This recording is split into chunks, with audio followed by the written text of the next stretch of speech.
right, good morning, This is Miss Shorter. This is Monday, March the 23rd. We are entering our second week of online learning.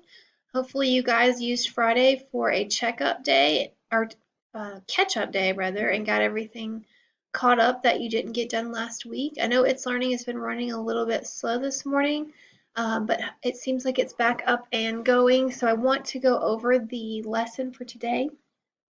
It's very similar to the lessons you did last week. We are still working with American Born Chinese, but today we are working on page 109 to 130.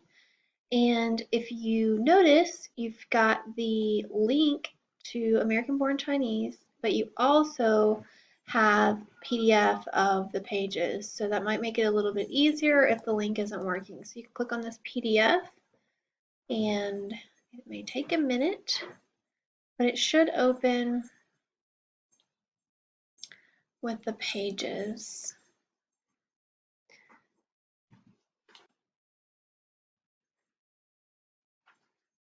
Yes, so this starts on 109 and it goes all the way down to 160.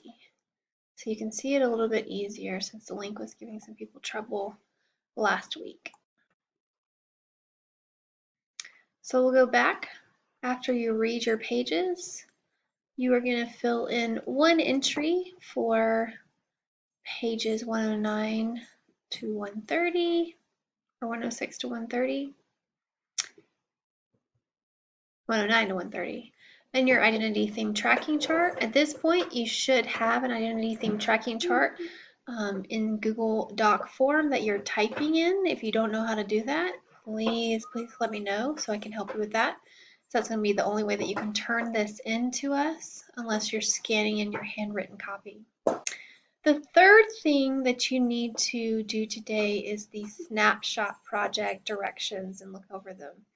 I am going to do a separate video for this because I want to be able to attach it every single day to the lesson planner. So once you've watched this video, come back and watch the snapshot project video.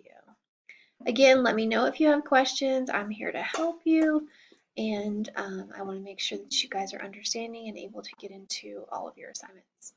Thanks so much. Talk soon.